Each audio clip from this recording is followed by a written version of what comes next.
Shalom, Bapak Ibu, Saudara-saudari yang ada di rumah, dimanapun Anda berada. Kembali lagi bersama kami dengan CBS Team, Contextual Bible Study. Kita akan membahas satu topik yang menarik di dalam kitab Injil Markus. Sudah pasti tentunya aktor utama apa yang kita bahas adalah Yesus. Nah, bersama dengan saya ada beberapa penulis.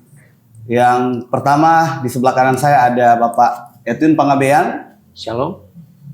Kemudian di sebelah kiri saya ada Bapak Roni Sitorus. Shalom. Dan ada pendeta muda Josia Pangabean. Shalom. Bersama saya Jufari Raranta.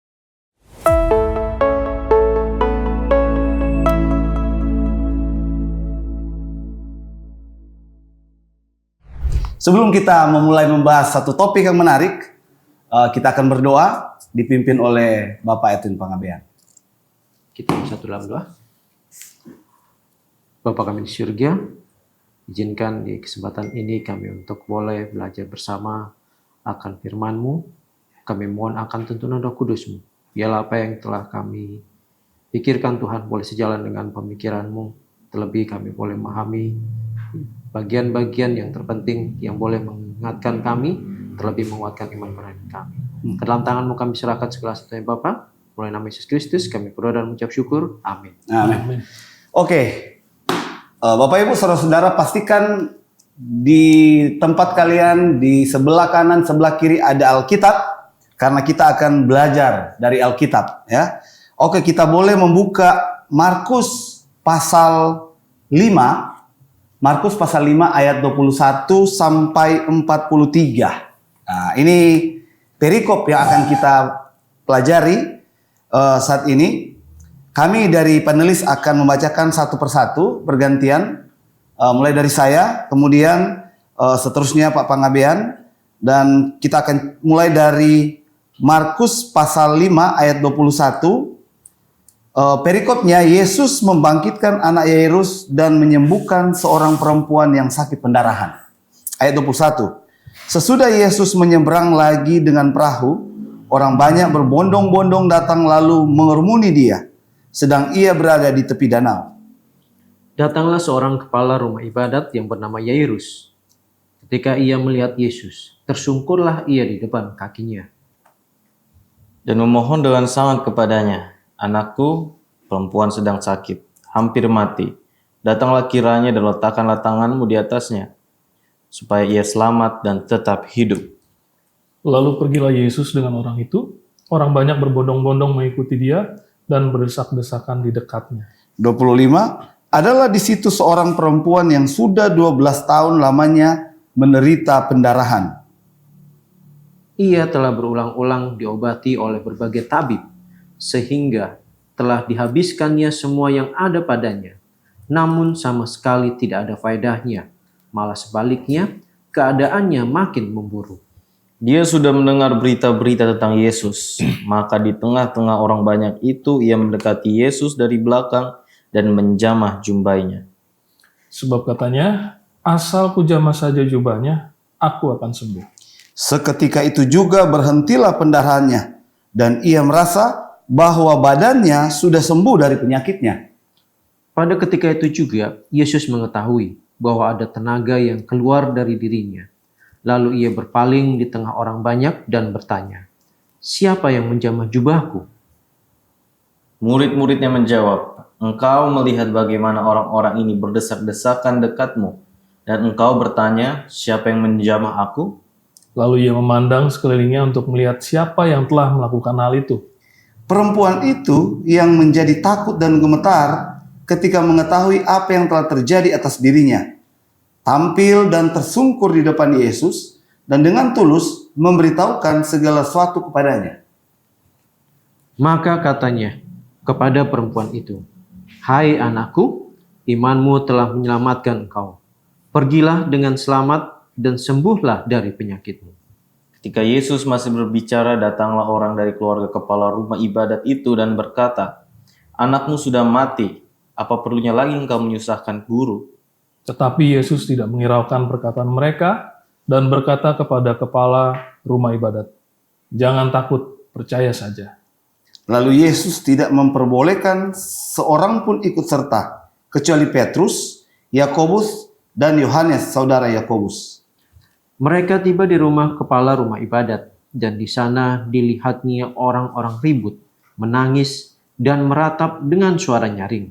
Sesudah ia masuk, ia berkata kepada orang-orang itu, "Mengapa kamu ribut dan menangis? Anak ini tidak mati, tetapi tidur." Tetapi mereka menertawakan dia. Maka diusirnya semua orang itu. Lalu dibawanya ayah dan ibu anak itu dan mereka yang bersama-sama dengan dia masuk ke kamar anak itu.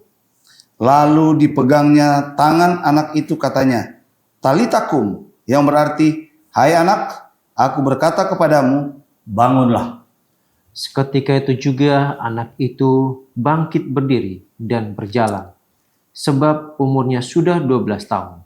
Semua orang yang hadir sangat takjub. Dengan sangat ia berpesan kepada mereka, supaya jangan seorang pun mengetahui hal itu. Lalu ia menyuruh mereka memberi anak itu makan. Oke, kita sudah lihat natsnya. Jadi perikop ini dibahas oleh 3 kitab paling tidak ya. Jadi selain Markus pasal 5 ayat 21 sampai 43, ini dibahas juga oleh Matius pasal 9 ayat 18 sampai 26 dan juga Lukas pasal 8 ayat 40 sampai 56. Tapi saat ini kita akan fokus di Markus ya. Nah, karena kita bicara kontekstual Bible study, jadi kita akan lihat ayat per ayat. Coba akan kita analisa satu-satu ya. Oke, kira-kira Pak Sitorus, di mana lokasi kejadian peristiwa dalam perikop ini? Ya, kalau kita baca di ayat 21, sesudah Yesus menyeberang lagi dengan perahu, orang banyak berbondong-bondong datang lalu mengurumuni dia. Sementara ia berada di tepi danau. Jadi kalau lokasi di sekitar Danau Galilea masih berhubungan dengan cerita sebelumnya. Oh, jadi dia menyeberang dari daerah Dekapolis, Ya. kemudian menyeberang masih di tepi Danau Galilea. Iya. Oh, kira-kira daerah apa itu kira-kira Pak Sitorus ya? Kemungkinan kalau melihat ceritanya dari Markus 4, ya, antara dia kembali lagi ke tempat sebelumnya dari pemberangkatan pertama di Markus 4 pada saat terkena angin ribut ya, yang diredakan Yesus. Jadi mungkin kembali ke tempat yang sama, di tempat itu. Oke, sebelumnya Yesus dari Kapernaum, dia pergi ke Dekapolis, kemudian dia kembali lagi ke tempat yang sama ya. Oke, menarik ya. Terus kira-kira pendeta muda, siapa sih siapa aja tokoh yang terlibat dalam peristiwa ini? Ya, di dalam satu perikop, satu kisah ini ada 2 kisah. Kisah Yesus dan juga wanita yang mengalami pendarahan selama 12 tahun. Ada juga murid-murid Yesus, orang banyak, dan seorang kepala ibadat Yairus yang memohon supaya anaknya yang telah mati untuk dibangkitkan. Paling tidak ada beberapa tokoh utama. Yang pertama Yesus sebagai tokoh utama ya. Kemudian di situ ada Yairus. Kemudian ada wanita tadi ya, yang mengalami pendarahan selama 12 tahun. Dan juga anak Yairus. Anak Yairus. Ya, kemudian ada tokoh-tokoh pembantu di situ ya, murid-murid dan orang-orang. Nah, kemudian Pak Edwin, apa sih yang terjadi pada Yesus ketika dia menyeberang sampai di tepi Danau Galilea itu? Ya, dia langsung disambut oleh orang banyak ya. Kita lihat bagaimana orang-orang berbondong-bondong mengurumuni dia, dan sepertinya memang mereka ini menanti-nantikan dia ya. Kalau kita lihat, kalau orang sudah kelihatan, karena tidak mungkin kalau dia baru nyampe, tiba-tiba orang sudah banyak menggeruduk begitu banyak ya. Jadi memang mereka ini sudah bersiap-siap, memang menanti-nantikan dia nih, di mana dia akan ini. Jadi memang kondisinya dia memang boleh dibilang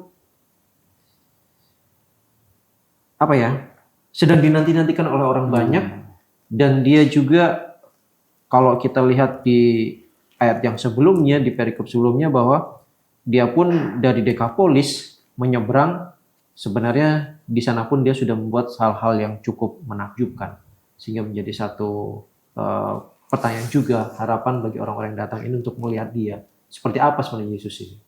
Oh, jadi Yesus ini sebenarnya sudah cukup terkenal waktu itu ya. Iya. Jadi waktu dia kembali pun orang sudah banyak yang menanti-nantikan dia. Jadi pas dia sampai di tepi danau itu sudah berkerumun orang ya, berdesak-desakan di sini. Yang tadi di ayat 21 tadi katakan ya, mengerumun dia di tepi danau. Nah, kira-kira Pak Edwin, siapa sih yang datang waktu Yesus sampai di sana? Memang ada banyak orang di sana. Tapi ada orang spesial yang datang kepada Yesus saat itu. Kira-kira siapa orang itu? Ya, kalau kita baca di ayat ke-22, katakan sana, datanglah seorang kepala rumah ibadat yang bernama Yairus.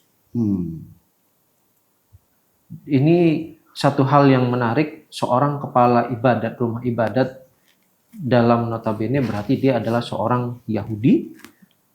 Dia adalah boleh dibilang sekelas dengan imam-imam ya, orang Farisi, orang yang dipercayai, bukan seorang yang biasa-biasa saja. Tapi hal yang menarik ini kan, ia melihat pada waktu ia melihat Yesus, tersungkurlah ia di depan kakinya. Bayangkan seorang kepala ibadat, rumah ibadat, tiba-tiba datang pada Yesus sambil bersungkur. Sementara biasanya mereka ini orang-orang apa istilahnya? Yang tinggi hati, orang yang dihormati, dan hal yang begini ini jarang sekali gitu loh. Nggak normal ini berarti. Betul, satu hal yang tidak normal dari hal biasanya. Oke, menarik ini. Pendeta muda Panggabean, apa sih yang diminta orang ini kepada Yesus? Si Yairus, kepala rumah ibadat ini? Nah, kita baca di ayat ke-23. Dan memohon dengan sangat kepadanya, anakku perempuan yang sakit, hampir mati, datanglah kiranya dan letakkanlah tanganmu atasnya supaya ia selamat dan tetap hidup. Jadi memang sudah bentuk keputusasaan dari si kepala rumah ibadat ini bahwa anaknya krisis, hampir mati ya. Dan dia mohon supaya Yesus datang ke rumahnya, menumpangkan tangannya supaya bisa tetap hidup anaknya. Cukup detail juga yang dia minta, datang, Yesus datang ke rumah, Yesus harus apa katanya? Tumpangkan tangan. Yang menarik juga ya. Terus kira-kira pendeta muda, ini respons Yesus gimana? Kita baca lagi di ayat 24. Lalu pergilah Yesus dengan orang itu. Orang banyak berbondong-bondong mengikuti dia dan berdesak-desakan di dekatnya. Ini respon Yesus cukup responsif ya. Walaupun orang banyak berbondong-bondong mengikuti dia, dia tetap mau.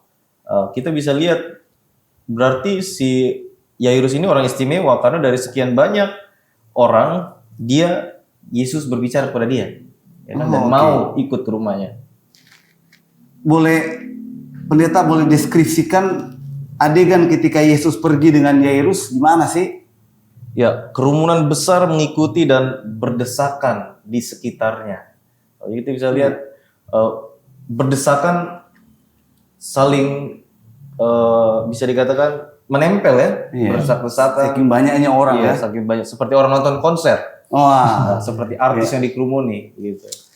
Menariknya walaupun Yesus tidak menjawab, tapi Yesus pergi ya. Ikut. Dengan action dia. Nah, menariknya di ayat berikut ini mungkin boleh Pak Sitorus boleh berikan penjelasan sedikit ya. Ini seperti ada yang intervensi nih ya. Sementara mereka berjalan ke rumah Yairus, kemudian ada seorang wanita di sini yang bagaimana wanita dalam ayat berikutnya digambarkan kira-kira Pak Sitorus? Jadi cerita tentang Yairus terpotong dengan satu peristiwa. Di ayat 25 dikatakan di situ ada seorang perempuan yang sudah 12 tahun menderita pendarahan. Ia telah banyak menderita di bawah perawatan banyak tabib sehingga telah dihabiskan semua yang ada padanya. Namun sama sekali tidak ada faedahnya, malah sebaliknya keadaannya makin memburuk. Jadi ada seorang wanita di situ, di antara kerumunan itu, kondisi wanita ini 12 tahun menderita pendarahan, sudah banyak tabib yang merawat dia, tidak ada faedahnya, tidak berhasil, justru semakin buruk dan semua hartanya habis untuk memperoleh kesembuhan yang tidak dia peroleh. Luar biasa ya. Memang wanita di zaman itu memang selalu masih ada diskriminatif juga ya, wanita, apalagi wanita pendarahan ya. Wanita pendarahan itu bisa kira-kira kalau kita baca di Imamat pasal 15 sebenarnya itu mereka tidak boleh bersentuhan dengan orang. Sementara ini lagi berdesak-desakan nih. Inti wanita ini terus kira-kira apa sih Pak Sitorus, apa yang dilakukan oleh wanita ini dan mengapa dia melakukan itu? Ya. Jadi di sini ada suatu niat dari wanita itu ya. Dia sesudah mendengar tentang Yesus, maka di tengah-tengah orang banyak itu ia mendekati Yesus dari belakang dan menyentuh jubahnya. Dalam hatinya, sebab katanya, asal kusentuh saja jubahnya, aku akan sembuh. Jadi pertama-tama dia sudah mendengar tentang Yesus, dan dia memiliki keyakinan bahwa kalau menyentuh Yesus, dia akan sembuh. Luar biasa ya. Karena yang saya lihat adalah untuk bersentuhan dengan orang aja itu nggak bisa dia sebenarnya. Tapi karena dia pingin sembuh, karena dia tahu itu Yesus bisa menyembuhkan dia ya. Asalku sentuh aja jubahnya. Nah, kira-kira saya ke Pak Edwin Pangabean ya. Apa yang terjadi ketika dia menyentuh jubah Yesus itu? Terus apakah Yesus menyadari saat itu? Iya, kalau kita baca di dalam ayat ke-29, katakan, seketika itu juga berhentilah pendarahannya dan ia merasa bahwa badannya sudah sembuh dari penyakitnya. Jadi langsung benar-benar seketika itu juga ya, begitu dia jamah jubah Yesus, langsung dia merasakan kesembuhan itu. Dan hal yang menarik, padahal itu orang lagi berdesak-desakan ya gitu ya. Yesus pun melihat orang itu pun sering bersenggol-senggol ya. Tapi Yesus mengetahui bahwa ada sesuatu yang berbeda. Sentuhan itu dikatakan. Padahal itu bukan badannya, bukan ditepuk, tapi apa? Hanya jubahnya aja, dia ujungnya. Itu pun saya yakin dia nggak berani menarik gitu kan. Nggak mungkin menarik. Hanya dipegang aja, disentuh aja. Tapi Yesus bisa merasakan. Karena Yesus mengatakan seperti ini. Di ayat 30 dikatakan, pada ketika itu juga Yesus mengetahui bahwa ada tenaga yang keluar dari dirinya. Lalu ia berpaling di tengah orang banyak dan bertanya, siapa yang menjamah jubahku? Jadi sesuatu yang responsif dalam arti Yesus tahu ada sesuatu ini. Sesuatu yang dari biasanya. Tiba-tiba kalau boleh dibilang, kok bisa ada tenaga keluar dari saya, tapi saya nggak melakukan apa-apa gitu kurang lebih ya. Tapi ini bisa keluar sendiri. Seperti ada sesuatu yang perlu diafirmasi nih. Apa ini kira-kira? Makanya dia bertanya. Menarik ya. Nah, waktu Yesus merasakan ada kuasa yang keluar saat itu, terus dia bertanya kepada murid-murid. Terus apa reaksi murid-murid kira-kira, Pak Edwin? Iya, ini juga murid-murid pun bingung ya. Karena kalau dibaca di ayat 31 katakan, murid-murid menjawab, engkau melihat bagaimana orang-orang ini berdesak-desakan dekatmu. Dan kau bertanya, siapa yang menjamah aku? Gimana mungkin guru ini mengatakan siapa yang menjamah? Ini orang jelas-jelas goyang sana-sini, semua kena berdesakan, bersentuhan istilahnya, tapi dia bertanya siapa yang menjamah? Murid-murid pun bingung, apa sebenarnya maksudnya? Tapi mereka belum sadar kemana arah pertanyaan Yesus ini sebenarnya. Wah, jadi menarik ini. Pendeta muda boleh berikan sedikit keterangan. Jadi Yesus merasakan dan dia bertanya kepada murid-murid. Pertanyaannya adalah begini, apakah Yesus memang tidak tahu siapa yang menjamah dia itu? Ya, padahal dia merasakan ada kekuatan yang keluar dari dalam dirinya. Ya, di dalam konteks ini Yesus tahu, Yesus sangat tahu, karena dia juga merasakan ada kekuatan yang keluar dari dirinya. Tetapi ada satu maksud dari pertanyaan Yesus yang dia bertanya, siapakah yang menyentuh jubahku? Di tengah kerumunan banyak orang itu, Yesus mau supaya wanita itu mengakui imannya. Mengakui imannya yang dikatakan tidak ada iman yang seperti ini. Oh iya, jadi sebenarnya Yesus bertanya bukan karena dia tidak tahu. Ya, dia Dia sangat tahu tapi dia mau lihat iman dari apa? Wanita. Terus kira-kira apa yang dilakukan oleh wanita ini ketika Yesus bertanya? Ya, kita baca di 33. Perempuan itu yang menjadi takut dan gemetar ketika mengetahui apa yang telah terjadi atas dirinya, tampil dan tersungkur di depan Yesus dan dengan tulus memberitahukan segala sesuatu kepadanya. Ya, perempuan ini dia ketika sudah terekspos, dia malu. Karena memang sakitnya ini bukan sakit cuma secara fisik, tapi secara hukum Taurat, Imam menjelaskan ini kan bagian dari Najisan ya. kenajisan, bahwa dia itu telah Korban berdosa. sosial juga. Jadi dia malu secara sosial juga, apalagi dia bertemu dengan seorang pria. Ya, ya jadi itu sudah sangat wajar dia tersungkur di depan Yesus dan dengan tulus memberitahukan segala sesuatu kepada Yesus. Wah, menarik ini ya. Jadi terus kira-kira Pak Sitorus, kenapa wanita itu takut dan gemetar ketika dia harus mengaku kepada Yesus? Ya, mungkin kalau kita lihat dari beberapa kisah sebelumnya dari perjalanan Yesus dari angin ribut, terus dengan Yesus mengusir roh jahat dari orang Gerasa, semua yang berinteraksi dengan Yesus dan melihat mukjizat yang Yesus lakukan, mereka takut. Dari murid-murid Yesus mereka takut. Kerumunan orang yang melihat orang Gerasa yang sudah disembuhkan, mereka takut.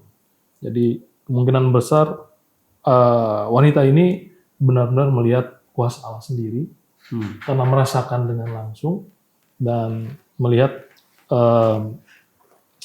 betapa besar Allah itu di hadapannya sendiri. Jadi ya merasa takut. Jadi bukan takut karena ketakutan kepada yang menyeramkan atau apa, tapi kagum, hormat, mungkin ketakutan seperti itu. Oke, menarik ya, karena dia dengan segala kerendahan hati. Ada beberapa kisah betul ya. Tadi Pak Sitorus bilang waktu Yesus meredakan angin ribut, mereka juga murid-murid juga takut ya. Tadi juga di Gerasa mereka juga takut. Itu karena ketakutan, karena kagum, dengan rendah hati datang gitu ya, tersungkur. Dia dapat. Karena kalau kita compare dengan orang Israel dulu, ada begitu banyak mujizat yang Tuhan buat waktu mereka keluar dari tanah Mesir, tapi mereka nggak ada takut seperti ini gitu ya. Karena dibutuhkan kerendahan hati untuk datang kepada Yesus. Jadi makin menarik ini. Nah, kira-kira bagaimana perasaan menurut Pak Sitorus, perasaan dari wanita ini setelah Yesus berbicara kata-kata ini kepadanya? Ada di ayat 35. Ya. 34. Yang di ayat 30 dikatakan, lalu katanya kepada perempuan itu, hai anakku, imanmu telah menyelamatkan engkau, pergilah dengan damai dan tetaplah sembuh dari penyakitmu. Ini saya baca dari terjemahan baru 2 ya. Jadi yang paling mungkin bikin hatinya tenang adalah kata-kata yang terakhir. Pergilah dengan damai. Nah, jadi dia mungkin kalau bisa dilihat benar-benar yakin, bukan hanya sembuh, tapi dia juga bisa hidup dengan damai. Ya, bisa kembali lagi beribadah, karena kondisinya sudah pulih. Kan? Dan kalau bisa dibilang, dia sudah bertemu dengan Mesiasnya. Dengan penyelamatnya. Iya ya, karena kalau kita tahu, kalau orang Farisi, dia pasti sudah dihukum ya. Karena kan harusnya dia kan dikarantina, nggak boleh bersentuhan dengan orang ya. Tapi berbeda dengan Yesus ya. Itu yang membuat wanita ini merasa apa, perasaannya jadi tenang ya. Jadi tenang karena luar biasa ya. Oke, saya ke Pak Edwin. Terus kalau kita melihat kembali dari ayat 24 sampai 33 yang kita sudah baca tadi, kita sudah lihat satu persatu.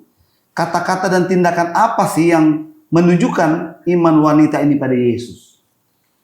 Iya. Kalau yang pertama, sebenarnya pertama kali dia mendengar ya. Kalau di ayat tadi sebutkan dia sudah mendengar di ayat 27 ya saya. Dia mendengar berita-berita tentang Yesus. Di tengah kegalauannya, keraguannya, kekhawatirannya tentang hidupnya seperti apa, yang penyakitnya tidak kunjung sembuh juga setelah 12 tahun, dia melihat ada secah harapan.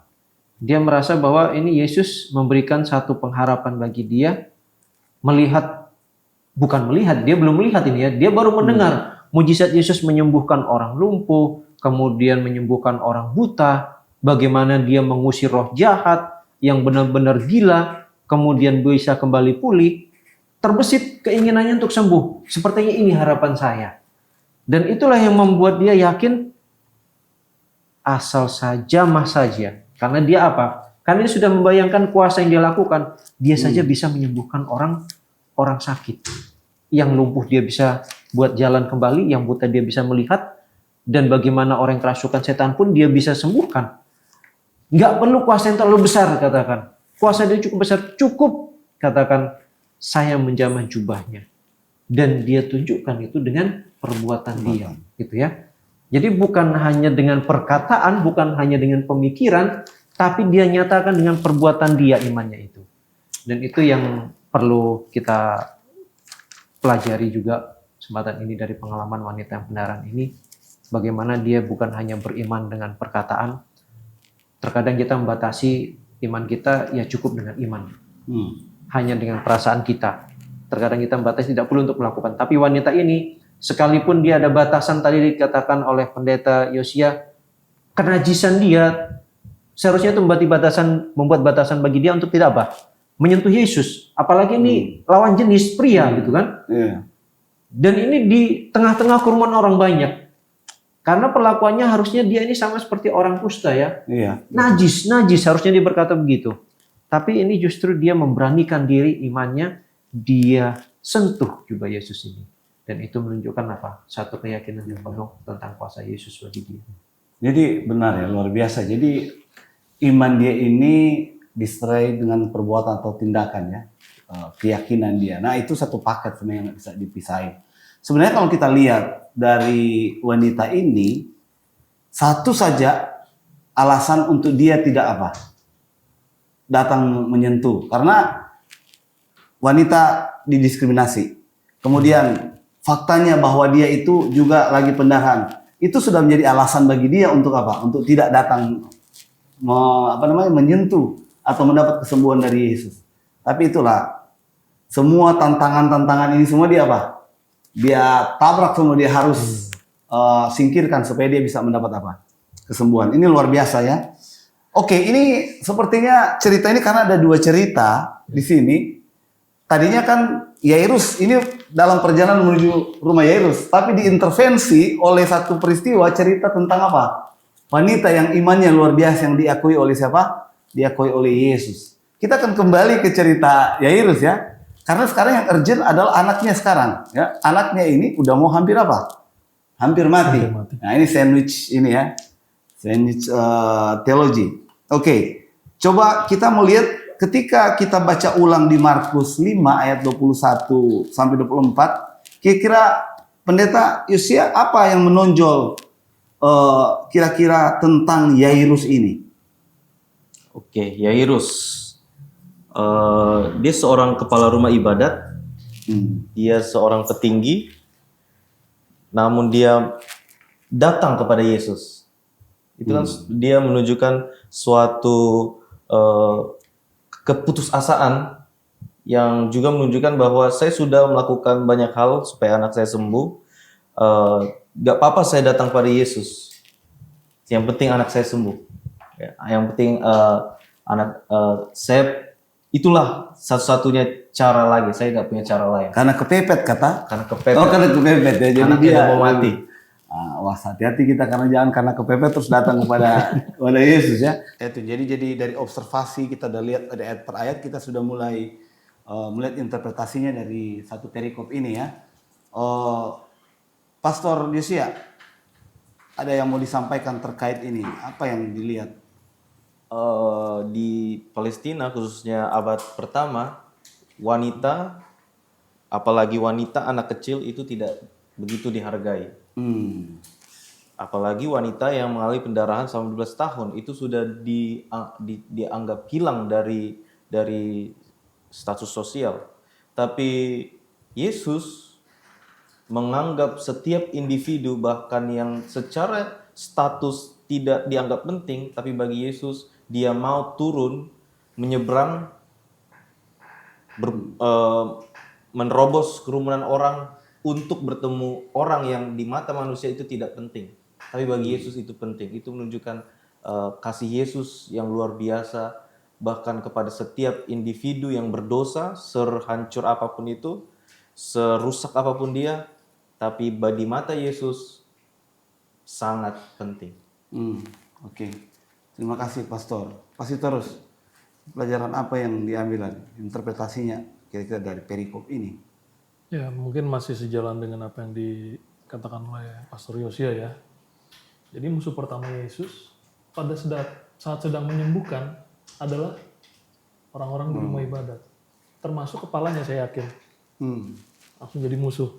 Tapi begitu didatangin, dia nggak usir dari kepala rumah ibadat ini. Tapi masih mau layani. Dan kita bisa ambil kesimpulan dari apa yang Yesus lakukan bahwa dia nggak tahan kuasanya untuk hanya orang-orang tertentu. Ya, kalau bisa dibilang Pak Raranta tadi karena dia posisinya tinggi mungkin, tapi dari awal sebenarnya posisinya sudah berseberangan, sudah musuhan. Iya. Lalu status jadi antara wanita yang pendarahan, anak kecil sebenarnya yang hanya umur 12 tahun ya nggak apa-apalah. Ya kan, kalaupun sudah meninggal nggak apa-apa, tapi Yesus tetap mengusahakan keselamatan mereka. Gitu. Tentunya merupakan suatu pengharapan bagi kita, seberapapun jauhnya kita, seberapapun ya seperti apapun kondisi kita, keselamatan itu tetap diusahakan oleh Allah. Wah, semakin kaya interpretasi kita ya. Jadi ada yang saya lihat juga di sini adalah ini saya compare dua ya. Anak 12 tahun dan wanita pendarahan selama 12 tahun. Dua-dua 12 tahun. Tapi yang menarik adalah anak yang berumur 12 tahun ini, dia ini selama 12 tahun dia sudah merasakan kenikmatan hidup. Kenapa? Karena ayahnya itu adalah seorang kepala rumah ibadat. Sementara di satu sisi ada wanita yang menderita selama apa? 12 tahun. Nah, jadi kontras ya. Satu menikmati hidup yang mewah sebagai anak kepala rumah ibadat. Satu mengalami penderitaan selama 12 tahun. Makanya walaupun Yairus yang duluan, tapi prioritas yang Yesus berikan kepada siapa? Kepada yang wanita 12 tahun yang menderita. Ya itu menarik ya. Jadi ternyata prioritas yang Yesus berikan adalah melihat iman, bukan status.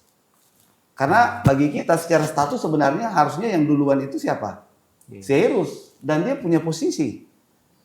Ya. Dan menarik, kedua ya, secara urgensi, sebenarnya harus anak Yairus yang duluan.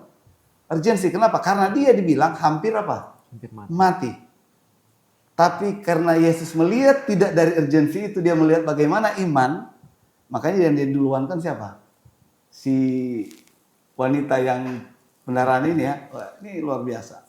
Ketiga yang saya lihatnya dari ini saling memperkaya pelajaran ini, ada banyak orang yang berbondong-bondong mengikuti Yesus. Dan dibilang itu adalah pengikut Yesus.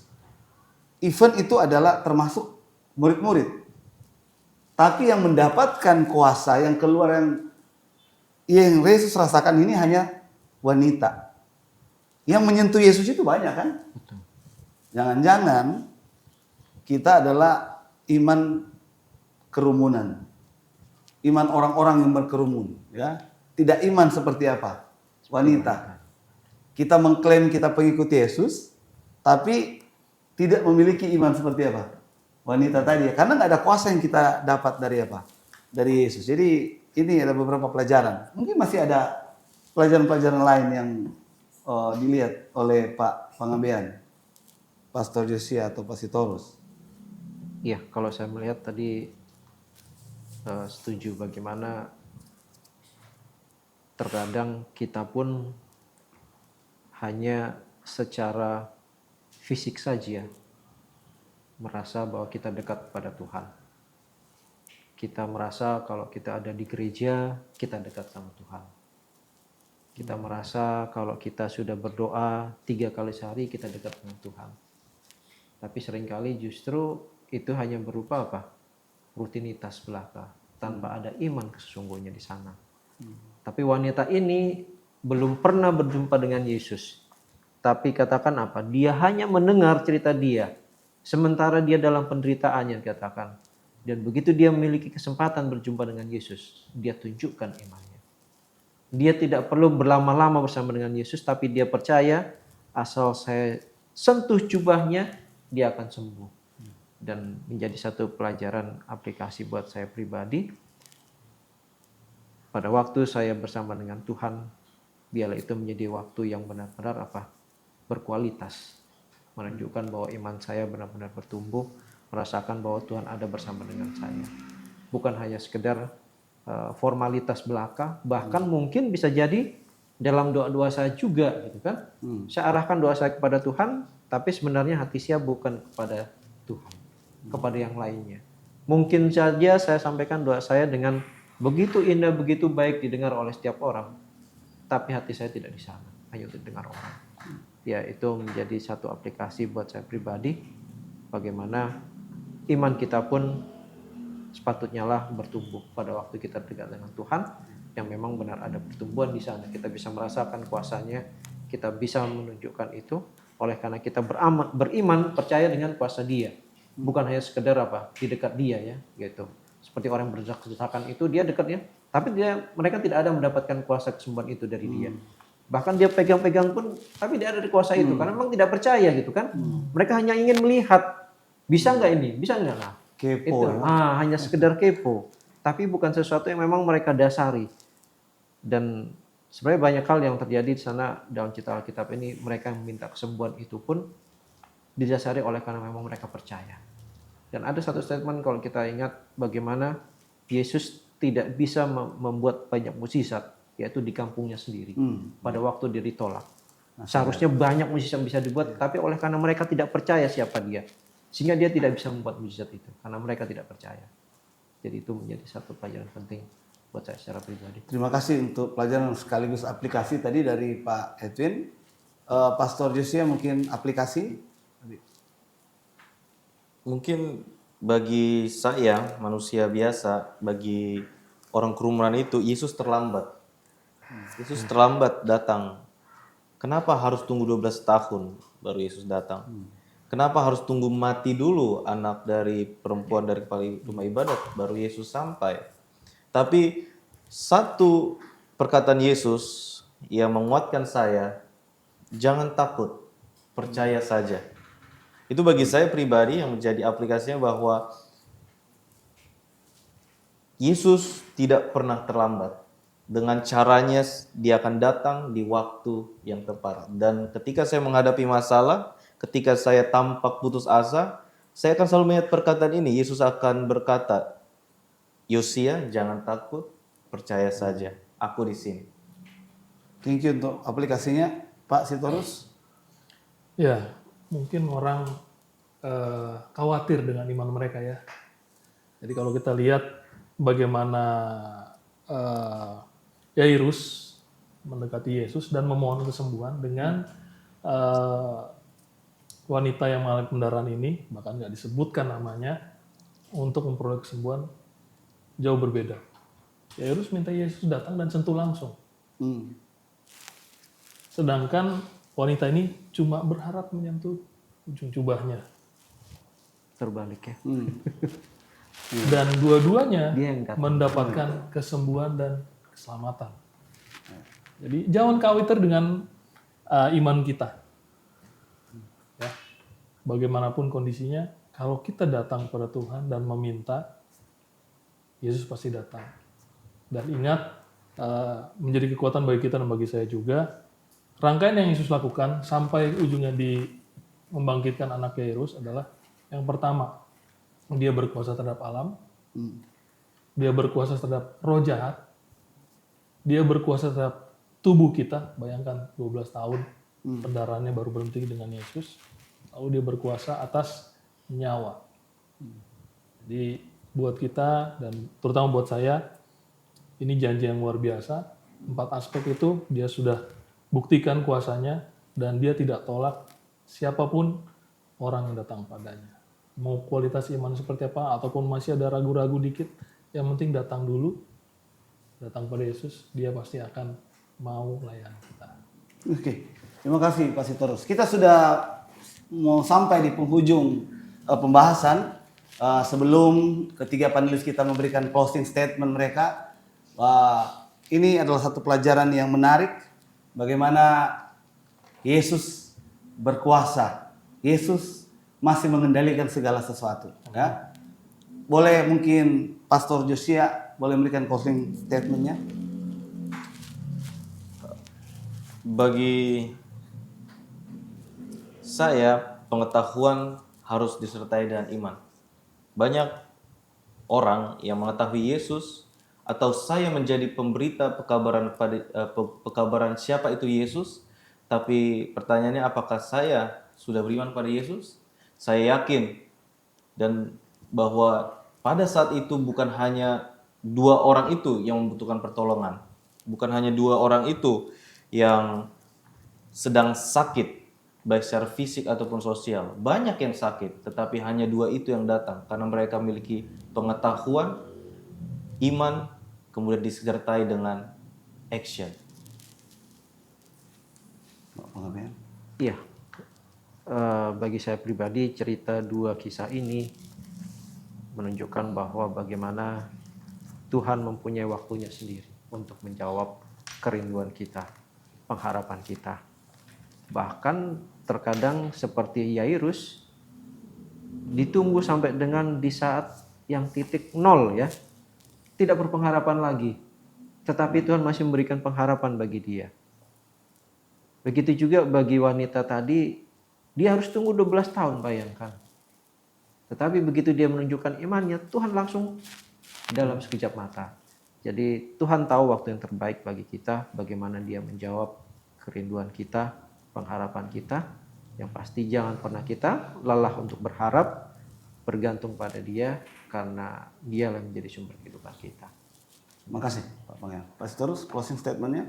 Saya ambil kata-kata Yesus sendiri, jangan takut, percaya saja. Itu mungkin bisa menjadi jawaban bagi kita semua. Oke, Bapak Ibu, saudara-saudari pemirsa yang ada di rumah, pembahasan kita memberikan satu pelajaran yang sangat penting bahwa Yesus sangat mengasihi Anda. Yesus sangat mengasihi kita.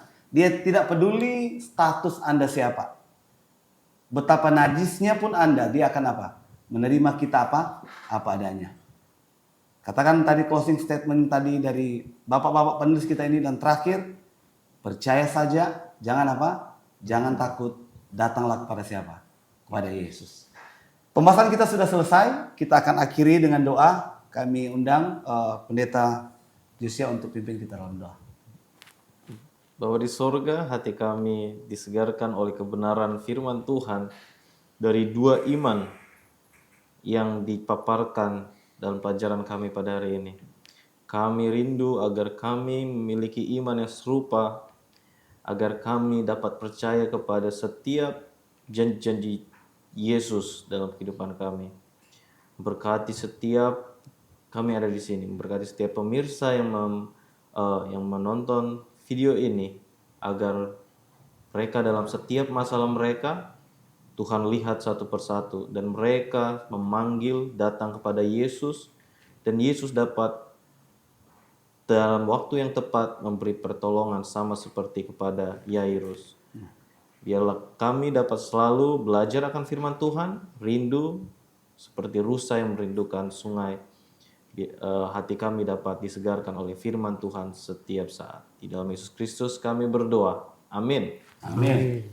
Kami dari CBS Team mengucapkan tetap bertemu kembali dengan kami di podcast mendatang dan tetap membaca Alkitab setiap hari. Tuhan memberkati. Sampai jumpa. Sampai jumpa. Tuhan memberkati.